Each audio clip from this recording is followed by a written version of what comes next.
last year when I first heard about social distancing, it reminded me of an unpleasant situation I had while working at a startup a few years earlier.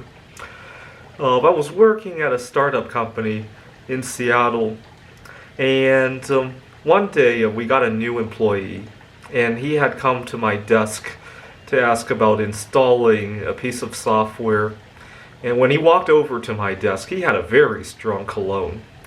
And I used to love standing at my desk, and so when he came, I started stepping back, kind of social distancing away from him. And I thought that, I stepped back about 6 feet, and that was good enough. And I was ready to discuss with him, but he kept advancing toward me, and I kept stepping back.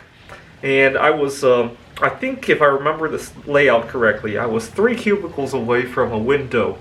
And well, there's some good light in that direction anyhow, so I stepped back another 6 feet, and I thought he would get the message there. He didn't. He kept advancing until I was at the window, and I had to explain to him why I was, social distancing away from him. And I was embarrassed about the fact that I was sensitive to his cologne, and he kind of forced me to speak in front of, we got other coworkers, obviously. I didn't want people to, I prefer not to let people know about these little quirks. I just do it, right? I just social distance without having to let anybody know. But he forced the hand, and it made me very upset. But at the same time, it also taught me an important workplace politics /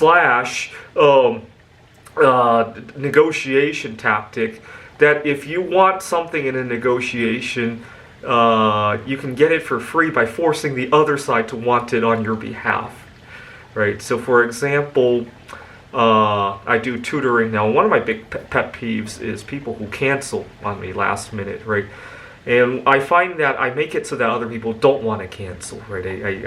I make it sound like that's like the only time slot I have for 2 weeks, and if they cancel, they're out of luck if they need any tutoring, right? So now it becomes their problem if they cancel, not mine. Well, it's still mine, but it becomes their problem times 10, right? A lot of times, I used to have this problem. I would tell people that a cancellation policy, but so for example, if they cancel within 24 or 48, depending on the situation, hours of the session, they'd still have to pay for it, right? Sometimes they have to pay even more for it, because I want it to sound like my time is very precious, and it's not just that I lose that hour, but somebody else also loses that hour, right? So sometimes there's even a penalty rate for canceling, not just the session, right? Sometimes 1.5 times the session, right? But a lot of times these people are very clever. They hear about this policy and they behave, but eventually they have to cancel. Life happens, right? But they don't say they want to cancel. They come up with something really creative, right?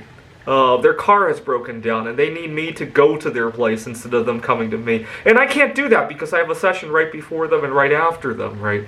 Or I would prefer not to do that because of how far they live, right? And so now I explain to them I can't go there. And now it's not their cancellation anymore, it's mine, right? And they don't have to pay for it, right? So frustrating. So I tell people about this, and sometimes people tell me that, well, you gotta be more specific on what constitutes a cancellation, right? Well, you gotta understand, you got a new client who doesn't know you, and you're gonna put a 10-page legal document in front of them. I don't think that goes very well either, right? So I'll still have the cancellation policy because it's a deterrent, or people see it and they think they have to behave.